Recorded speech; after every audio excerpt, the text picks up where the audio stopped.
সুন্দরী বউটা পর্যন্ত চুরি হয়। চোরের অত্যাচারে থাকা যায় না। বাড়িতে ঢুকছে চোর, বাড়িওয়ালা যে ওর দুই পায় নাই, ল্যাংরা, কিছু না হোক ওই বাড়িওয়ালা টের পাইছে চোর ঢুকছে, কিছু না পারুক, যদি খালি জবান দিয়ে বলে কে রে, চোর থাকবি না, ভাগে দৌড় মারবি। হ্যাঁ, এমন কি ওই চোর চুরি করবে, বাচ্চা যদি কান্দে ওঠে তাও গরু উঠিয়ে ভাগে দৌড় মারেন।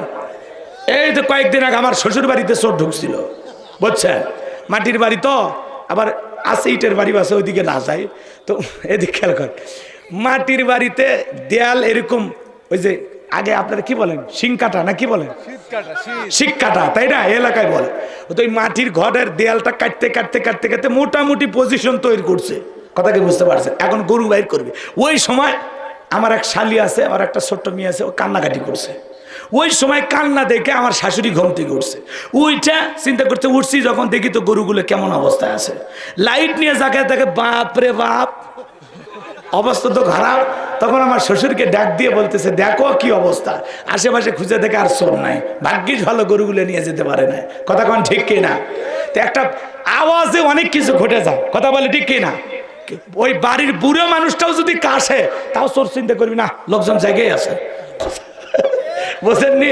আমার ভাইয়েরা মন খারাপ করতেছেন মনে হয়, আপনারা হন বিরক্ত হন মাঝে মাঝে, অনেকদিন পর পাবনায় আসছি, কষ্ট হচ্ছে আপনাদের, লিল্লাহে তাকবীর। একটু আমার কষ্ট হচ্ছে, আপনারা হয়তো আমার কথা বুঝতে একটু কষ্ট পাচ্ছেন। আটঘরিয়া বাজার থেকে 10 কেজি জিলেপি নিয়ে এসে বলতেছে, হুজুর এই চোরের হাত থেকে যেন আল্লাহ গ্রামকে হেফাজত করে। হুজুর এইবার এশার নামাজ পড়ে হাত তুলে বলে, আল্লাহ এই লক্ষণপুরের গ্রামের সমস্ত মানুষকে চোরের হাত থেকে হেফাজত করো। চোরও হাত তুলে বলে আমিন আমিন আমিন। খালি চোর বাহির গ্রামে থাকে না, ওই এলাকারও 2-1 জন থাকে, কথা কোন ঠিক কিনা? না হইলে কার বাড়িতে কি আছে এই তথ্য দিল কে? কথা বোঝেন নাই মনে হয়, ভালো করে বুঝবেন বাজান গো আমার। ওই জায়গায় হুজুর যদি জিলাপি পাইয়া হাত তুলে দোয়া না করে এই কথা বলতো, এ লক্ষণপুরের যুবকেরা, তোমরা যদি এই গ্রামের গরু ছাগল টাকা পয়সা সুন্দরী বউ রক্ষা করতে চাও, এই গ্রামে ঢোকার 4টা রাস্তা আছে, 4 রাস্তার মোড়ে মোড়ে মাগরিব থেকে ফজর পর্যন্ত বাংলার লাঠি নিয়ে দাঁড়ায়া থাকবা। চোরকে দেখা মাত্রই ওই লাঠি দিয়া এমন পিটান পিটাইবা যাতে 6 মাসে মাজা সোজা না করতে পারে। চোর কি হাত তুলে আমিন কইতো নাকি তওবা করে ভালো হয়ে যায়? তো এজন্য চুরি বন্ধ করতে হলে দোয়া না, লাগবে কোরআনের আইন। সূরা মাইদার ভিতরে আল্লাহ আইন দিয়েছেন, চোর পুরুষ হলে হাত কেটে দাও, চোর নারী হলেও হাত কেটে দাও। চুরির জায়গায় আল্লাহ তাআলা সর্বপ্রথম পুরুষের কথা বললেন, কথা কয় না কা? একটা চোরের হাত যদি বাইতুল মোকাররমের সামনে কেটে মিডিয়াতে ফলাও করে প্রচার করা হতো যে বাংলাদেশের আইন পাশ করা হলো, চুরি করলে হাত কেটে নেওয়া হবে, বাংলাদেশের চোরেরা তওবা করে আল্লাহর ওলি হয়ে যেত।